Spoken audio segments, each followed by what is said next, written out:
Ini merupakan dokumenter dari sebuah lokasi yang kaya akan sejarah dan budaya. Negeri Elaf yang kental dengan kearifan lokalnya yang luar biasa.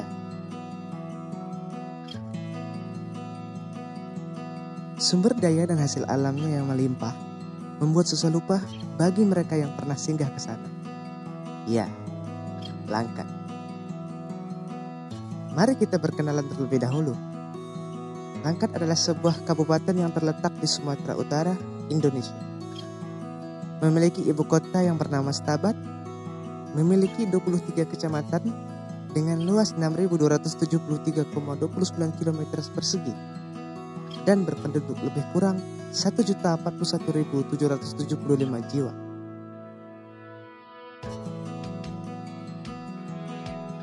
Nama Langkat sendiri diambil dari nama Kesultanan Langkat yang dulu menjadi pusat pemerintahan di sana. Dulu, Kesultanan Langkat merupakan monarki yang berusia paling tua di antara monarki-monarki Melayu di Sumatera Timur. Diketahui kerajaan ini berdiri pada tahun 1568 dengan sultan atau raja pertama yang bernama Dewa Syahdan. Kesultanan Langkat sejatinya masih berdiri hingga sekarang, namun tidak lagi sebagai kerajaan pemerintahan, tapi hanya sebagai pemangku adat dan kepala keluarga kerajaan saja. Sisa-sisa peninggalan Langkat sejatinya masih banyak dijumpai di pusat lokasi Kesultanan Langkat itu sendiri, yakni Tanjung Pura. Ada satu peninggalan dari Kesultanan Langkat yang paling besar dan paling ikonik di Tanjung Pura, yaitu Masjid Azizi. Masjid Azizi mulai dibangun oleh Sultan Langkat Haji Musa pada tahun 1899 dan selesai serta diresmikan oleh putranya Sultan Abdul Aziz Jalil Rahmat Shah pada tanggal 13 Juni 1902. Keindahan masjid ini menjadi rujukan pembangunan Masjid Zahir di Kedah, Malaysia. Hingga kedua masjid tersebut memiliki kemiripan satu dengan yang lain. Rancangan masjid ditangani oleh seorang arsitek berkebangsaan Jerman. Para pekerjanya banyak dari etnis Tionghoa dan masyarakat Langkat itu sendiri. Sedangkan bahan bangunan didatangkan dari Penang, Malaysia dan Singapura dengan menggunakan kapal ke Tanjung Pura.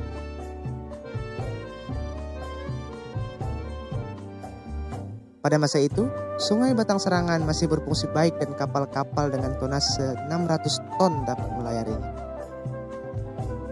Masjid ini juga menjadi tempat peristirahatan bagi salah satu pahlawan nasional Indonesia, Tengku Amir Hamzah, yang juga merupakan keluarga kerajaan Kesultanan Langkat dan juga putra kelahiran Tanjung Pura.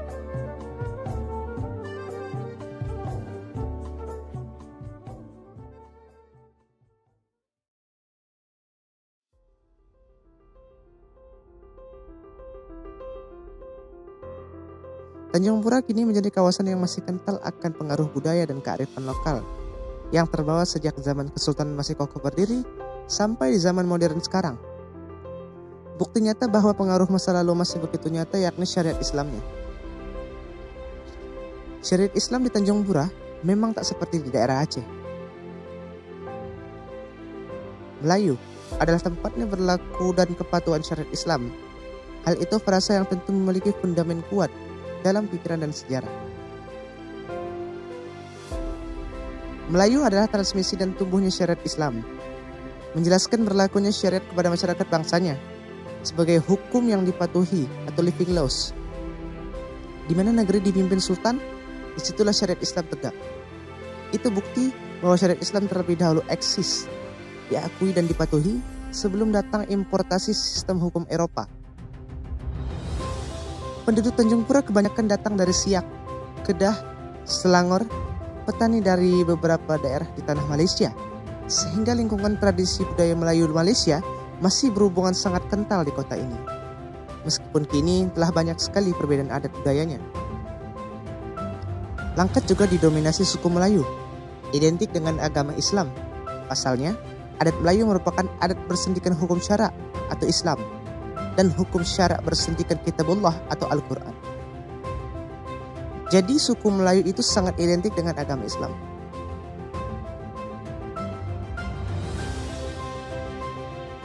Penduduk Tanjung Pura mayoritas bersuku Melayu 80%.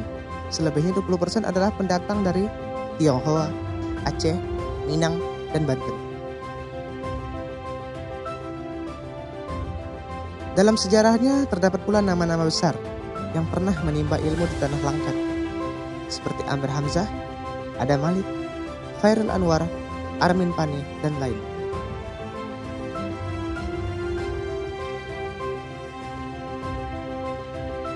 Berada pada areal kompleks Masjid Azizi juga merupakan kompleks pendidikan.